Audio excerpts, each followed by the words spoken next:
स्वागत है आपका पीबीएन न्यूज में। मैं उषा। अब वक्त हो चुका है दिन भर की 5 बड़ी खबरें जानने का, तो डालते एक नजर।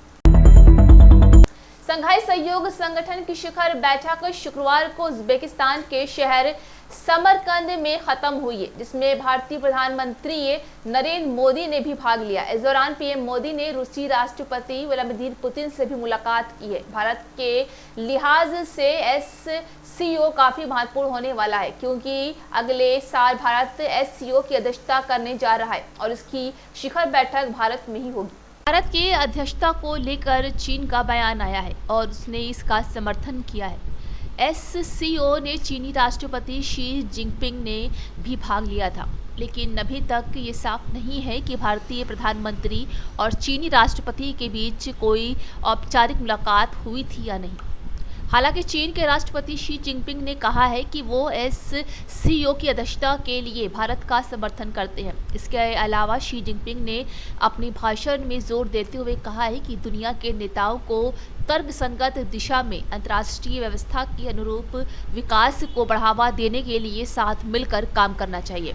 वहीं रूस के राष्ट्रपति व्लादिमीर पुतिन ने भी भारत को एससीओ की अध्यक्षता के लिए मुबारकबाद भी दी है। आपको बताते चले कि कई अंतर्राष्ट्रीय संगठनों में भारत की अध्यक्षता मिलने को एक बड़ी कूटनीति विजय के तौर पर देखा जा रहा है और माना जा रहा है कि भारत इसके जरिए अपनी एक बड़ी कूटनीतिक छाप दुनिया पर छोड़ेगा।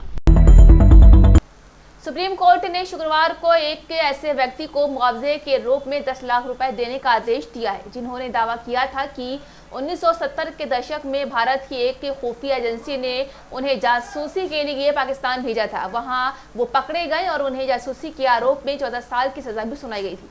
बता दें कि दोनों पड़ोसी देशों में एक दूसरे के लिए जासूसी करने के आरोप में गिरफ्तारियां होना कोई असामान्य बात नहीं है, लेकिन अदालत की तरफ से किसी व्यक्ति को मुआवजा देने का आदेश निश्चित रूप से अपने आप में एक अलग मामला है। सुप्रीम कोर्ट ने इस केस को असामान्य तत्वों और परिस्थितियों पर आधारित बताते हुए महमूद अंसारी नाम के व्यक्ति को मुआवजा देने का आदेश तो दिया, लेकिन अपने फैसले में अदालत ने महमूद अंसारी के भारतीय जासूस होने और जासूसी के उद्देश्य से पाकिस्तान मिशन पर जाने के दावे को मानने से इनकार कर दिया।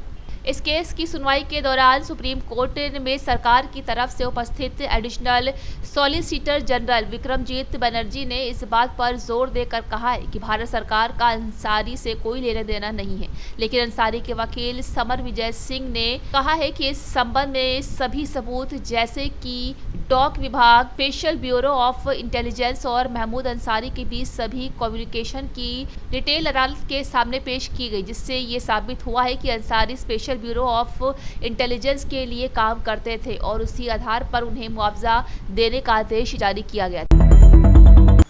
तेलंगाना मुक्ति दिवस पर हैदराबाद पहुंचे केंद्रीय गृह मंत्री अमित शाह की सुरक्षा में चूक का मामला सामने आया है। खबर है कि अमित शाह के काफिले के आगे टीआरएस नेता गोसुला श्रीनिवास ने अपनी कार खड़ी कर दी थी। देखिए क्या है पूरा मामला।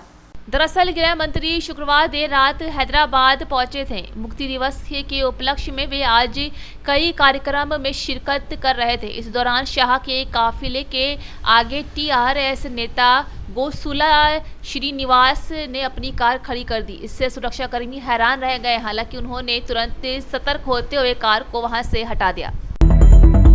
मिजोरम के आइजोल में ख्वाजावल में पुलिस ने स्पाइडर बंदर समेत 3 विदेशी प्रजाति के वन जीव पकड़े हैं। ये तीनों म्यांमार से तस्करी कर लाए गए थे। वहीं पुलिस ने इन वन जीवों की तस्करी के आरोप के 2 लोगों को गिरफ्तार भी किया है।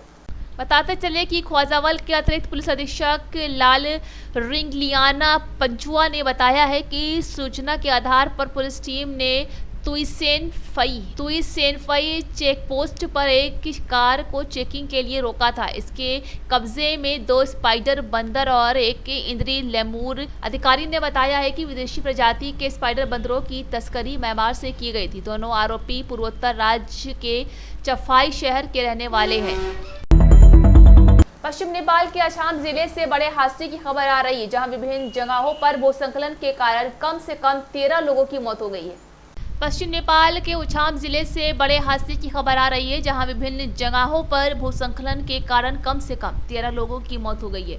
इसके अलावा 10 लोग लापता हैं और 10 को बचाया गया है। वहीं उप मुख्य जिला अधिकारी दीपेश रिजाल ने इस घटना की जानकारी दी है। वहीं आपदा के मद्देनजर गृह मंत्री ने खोज एवं बचाव अभियान के लिए हेलीकॉप्टर तैनात करने का आदेश भी दिया है।